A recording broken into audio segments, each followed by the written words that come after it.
முதுகுளத்தூர் அதிமுக வேட்பாளரும் முன்னாள் எம்எல்ஏவுமான மலேசியா பாண்டியன் பசும்பொன் முத்துராமலிங்க தேவர் நினைவிடத்தில் மரியாதை செலுத்தி தேர்தல் பிரச்சாரத்தை தொடங்கினார்.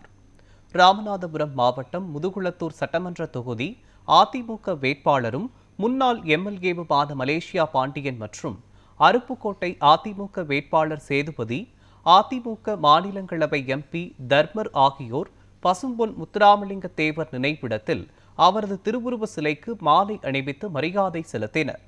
அதனைத் தொடர்ந்து செய்தியாளர்களை சந்தித்த அதிமுக வேட்பாளர் மலேசியா பாண்டியன், அதிமுகவிற்கு வெற்றி வாய்ப்பு பிரகாசமாக உள்ளதாகவும் மக்களின் இன்றியமையாத தண்ணீர் பிரச்சினையை தீர்க்க நடவடிக்கை எடுக்கப்படும் எனவும் உறுதியளித்தார். இப்ப வாய்ப்பு கொடுத்துருக்காங்க. எடப்பாடி ஐயா அழைச்சி என்னை கொடுத்துருக்காங்க.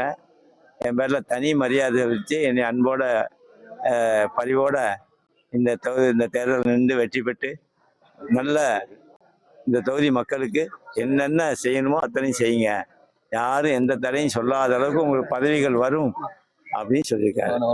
அதை எதிர்பார்த்து நாங்கள் செயல்படுறோம். நிச்சயமா இந்த முறை நல்ல பல திட்டங்களை செயல்படுத்த முடியும்.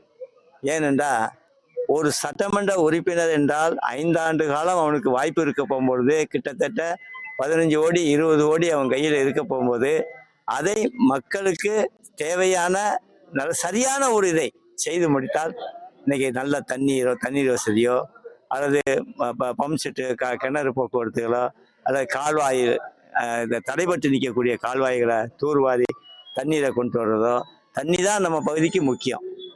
அதனால என் அறிவுக்கு எட்டியபடி என்னென்ன செய்யணுமோ அத்தனையும் செய்வேன். ஏன்னா நான் இப்பொழுது ஃப்ரீயா இருக்கிறேன், மக்களுக்காக சேவை செய்து இருக்கிறேன். என்னுடைய அனைத்து பதவிகளையும் நான் என்னுடைய குடும்பத்தாரிடம் கொடுத்து விட்டு தனி மரமாக இந்த தொகுதி மக்களுக்காக சேவையாற்ற நான் இருக்கிறேன். இதுதான் உண்மையான உண்மை.